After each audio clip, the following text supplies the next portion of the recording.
This video is sponsored by CuriosityStream, but more on that later. 3 B-29 superfortresses of the 509th Composite Group lift off from the island of Tinian at 2:45 am. The three aircraft begin a long 6-hour journey towards the Japanese home islands. The mood is tense aboard Colonel Paul Tibbets' aircraft, named the Enola Gay after his mother. The date is the 6th of August 1945, and the Enola Gay is carrying an atomic bomb, a weapon that will change the world forever. 8 years after Japan launched its unprovoked invasion of China in 1937, the Pacific Theatre has raged on. Despite the deaths of tens of millions in what is now the Second World War, the end of the conflict doesn't appear to be near. Japan's empire has been slowly whittled away by the combined might of the Allied powers, but she refuses to surrender even in the face of certain defeat. At the battles of Iwo Jima and Okinawa, Japanese forces are hopelessly outnumbered and outgunned, yet fight nearly to the last man while inflicting over 77,000 casualties on the Allies. The fighting in Burma has been equally savage. Now, the Allies have begun preparations for Operation Downfall, the invasion of Japan itself. However, many in Allied high command are appalled by the casualty estimates for the invasion, which range from 297,000 to over 1 million.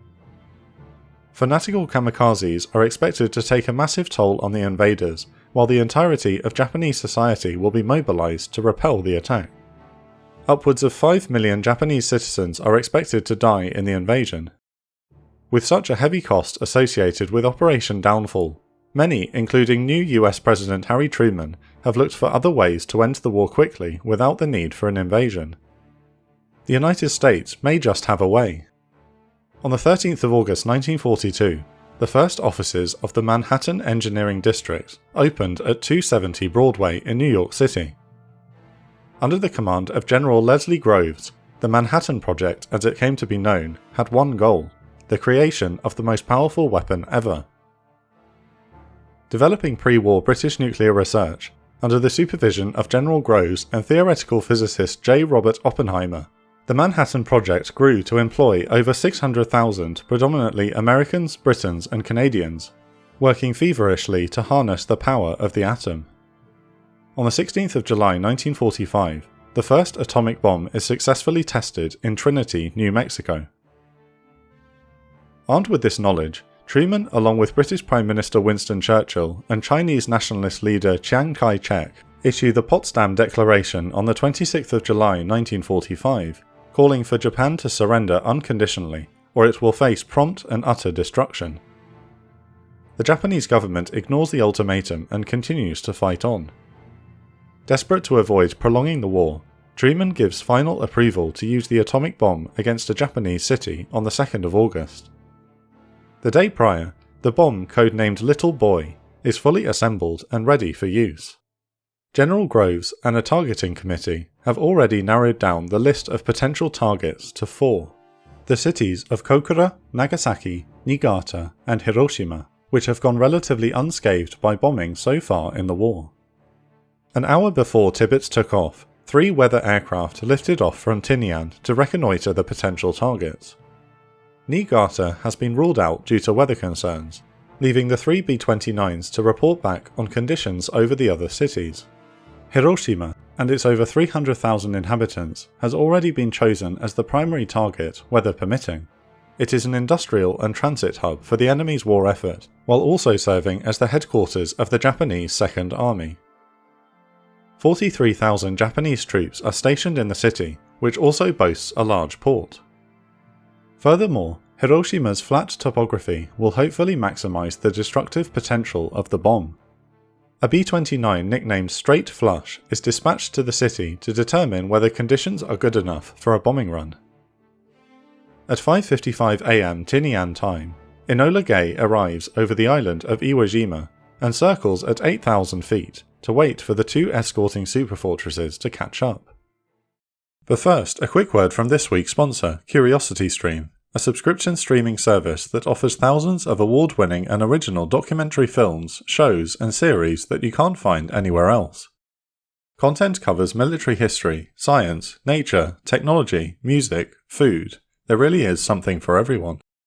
You can watch on TV, PC, or a mobile device on the go whenever you like. Curiosity Stream brings a focus on history, science, and tech, perfect for all of us who love to learn through engaging documentaries. I enjoyed this 3-part series called World War II in the Pacific, and specifically the coverage of the Battle of the Leyte Gulf. With plans starting at under $5 a month, you can gain access to thousands of hours of high-quality documentaries and series. With both monthly and annual plans available, you can choose the plan that works best for you and your budget. Go to curiositystream.com/opsroom or scan the QR code for unlimited access to the world's top documentaries and non-fiction series, and for our viewers, use promo code OPSROOM for 25% off. Each aircraft has a critical role to play in the mission. Enola Gay will deliver the weapon, while the Great Artiste, piloted by Major Charles Sweeney, is carrying blast measurement instrumentation to measure the yield of the explosion. Necessary Evil, piloted by Captain George Marquardt, will observe and photograph the results of the mission. When all 3 aircraft have rendezvoused over Iwo Jima, the superfortresses continue towards Japan while awaiting the weather report. An hour and 20 minutes later, at 7:15 am, Second Lieutenant Maurice Jepson climbs into the Enola Gay's bomb bay and pulls 3 green safety plugs out of the bomb, which had been put there to prevent stray electrical current from prematurely detonating the weapon. He replaces the plugs with new red ones to arm the bomb before informing Colonel Tibbets that Little Boy is ready to use. Tibbets pressurizes the aircraft and begins a slow climb to 32,700 feet, while the crew put on parachutes and flak suits. All 3 reconnaissance aircraft arrive over their targets precisely at 8:09 am. Straight Flush is the first to report back 15 minutes later, sending a coded message to the Enola Gay, which reads, "Cloud cover less than 3/10 at all altitudes. Advice, bomb primary." Tibbets once again turns on the intercom and informs his crew, "It's Hiroshima." A one-word message is sent back to the squadron security chief on Iwo Jima, primary. The Japanese defences in the city sound an air raid warning, but the residents on the ground are hardly concerned about a single B-29. American aircraft have overflown the city plenty of times without attacking. The warning is lifted soon after, and life in Hiroshima goes on as normal.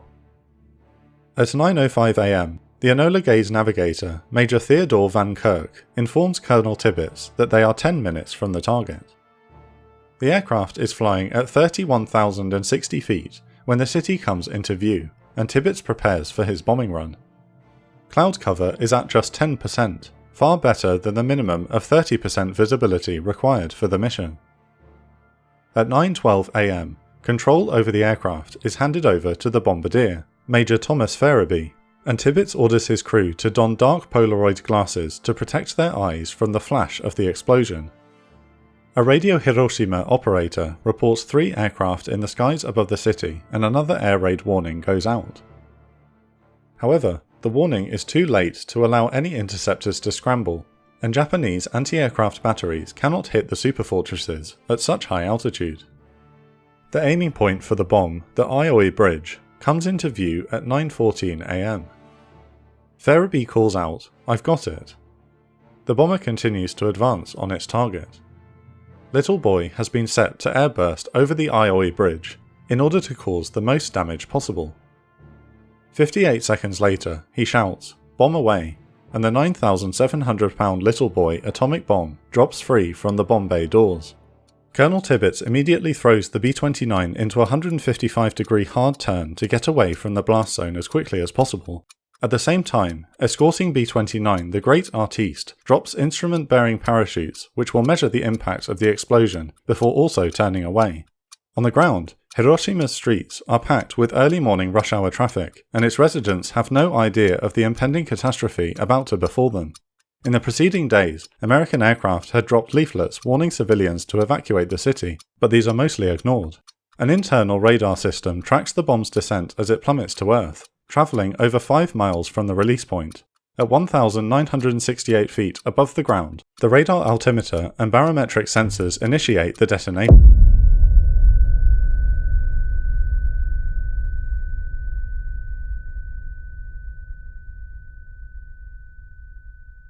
A gun primer launches a hollow uranium projectile at 980 feet per second into a uranium mass, causing a supercritical chain reaction that achieves nuclear fission in 0.15 microseconds. After 43 seconds of falling through the air, at 8:16 am and 2 seconds Hiroshima time, the bomb explodes. After just 1 second, a 277,000 degree centigrade fireball, measuring 900 feet in diameter, instantly incinerates any human or animal caught outside near ground zero. Bronze statues, roof tiles, and even granite stones melt in the intense heat. A shockwave travelling at 984 miles per hour demolishes tens of thousands of buildings in the blink of an eye, while multiple firestorms erupt instantly throughout the city. 80,000 people are killed in mere seconds. Aboard the Enola Gay, Technical Sergeant George Caron is in the tail gunner position when the bomb explodes. He can see with his own eyes the shockwave approaching the aircraft and yells out a warning. The shockwave buffets the superfortress, followed seconds later by another one.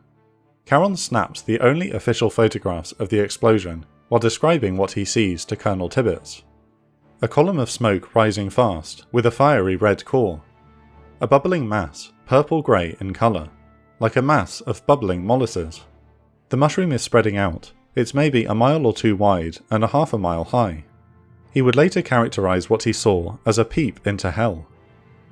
The Enola Gay sends a message back to Tinian. Clear-cut, successful in all aspects.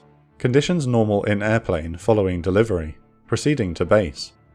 Their mission complete, all 3 aircraft begin the long journey back to the Marianas, while what is left of Hiroshima continues to burn. Hours after the destruction of Hiroshima, President Truman issues a statement announcing the use of the atomic bomb. He concludes his speech by giving Japan another ultimatum. If they do not now accept our terms, they may expect a rain of ruin from the air, the like of which has never been seen on this earth. In Tokyo, the Japanese cabinet meets on the 8th of August and debates whether to surrender.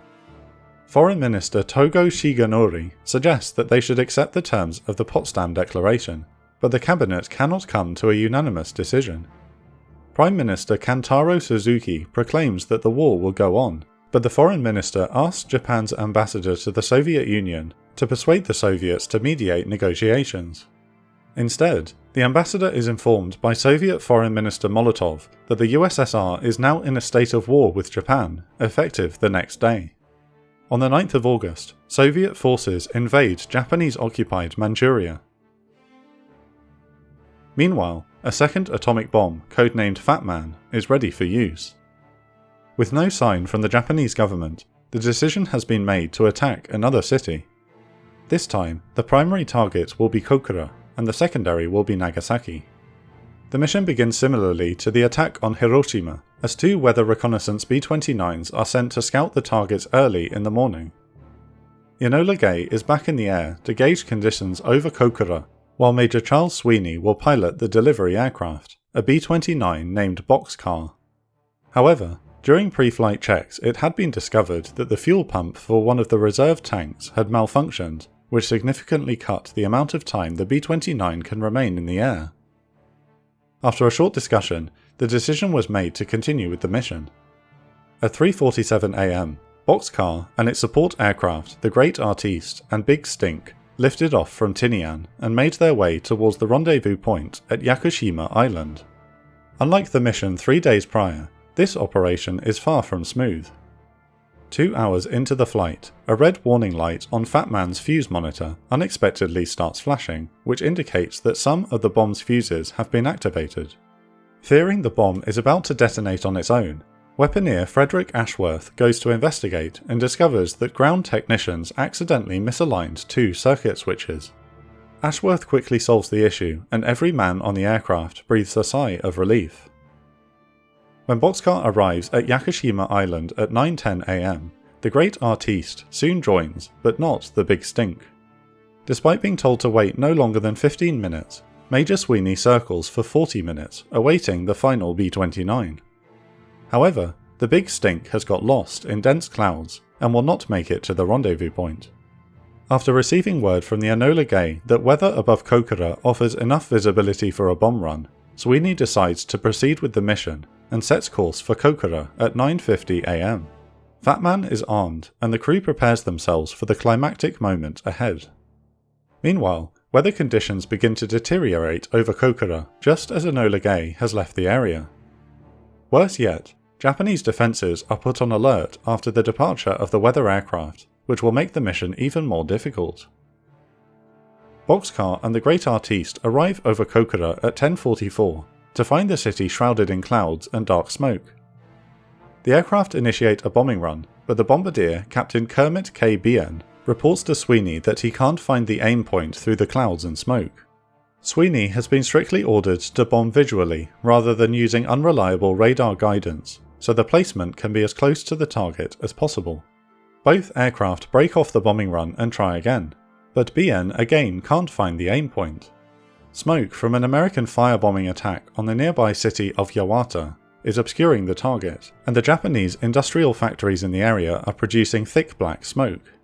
The commander of the USAAF's 21st Bomber Command, Major General Curtis LeMay, has escalated the firebombing of Japanese cities following the attack on Hiroshima.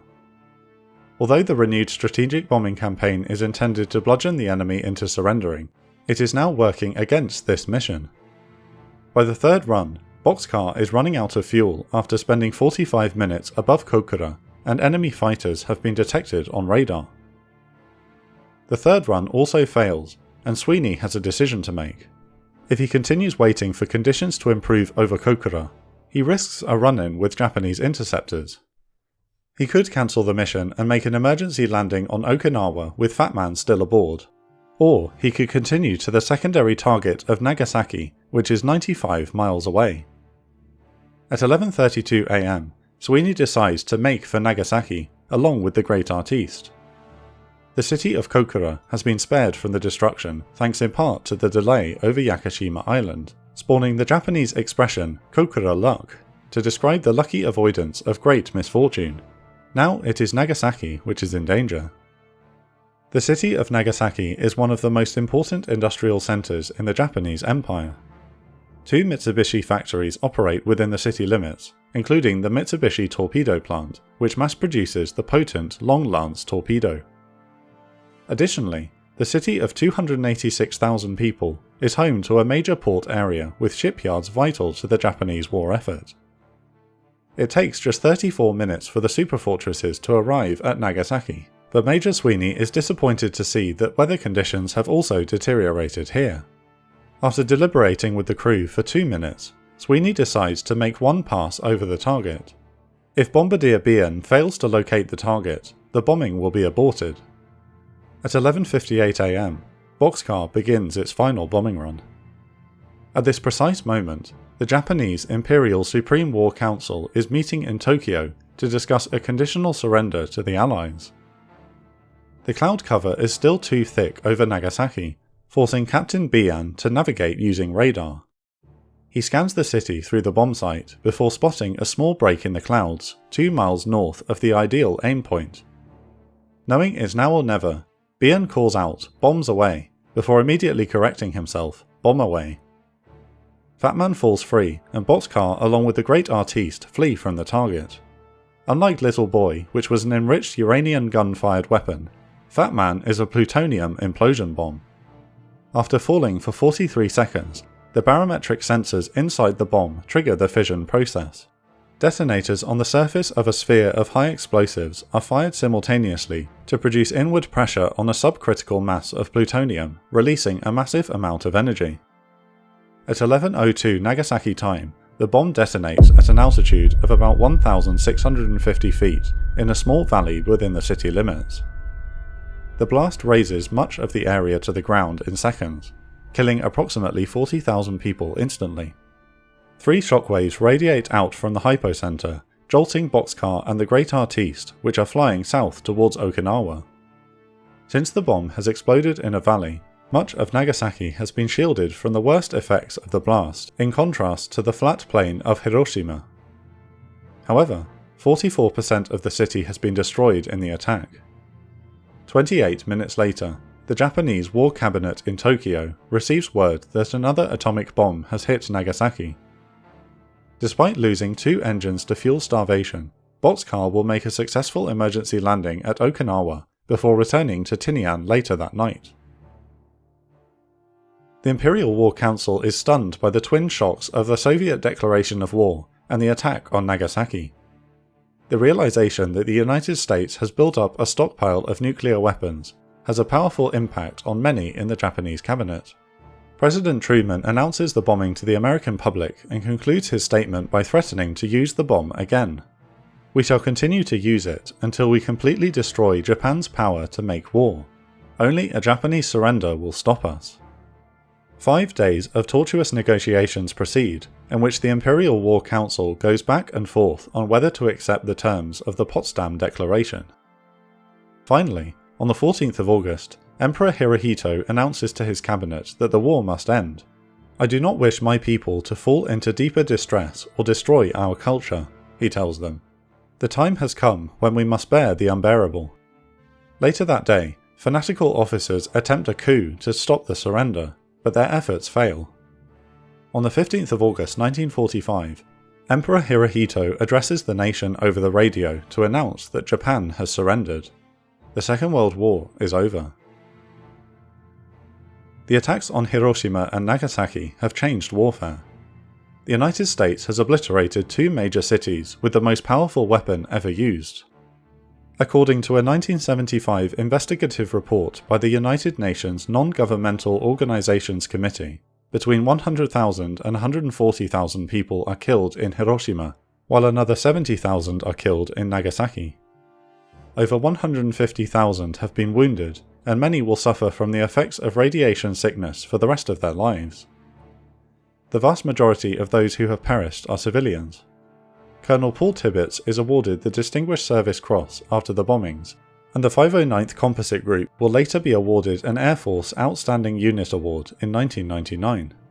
The necessity and ethical responsibility of the atomic bombings of Hiroshima and Nagasaki continues to be debated to this day, and will be explored on our sister channel, The Intel Report.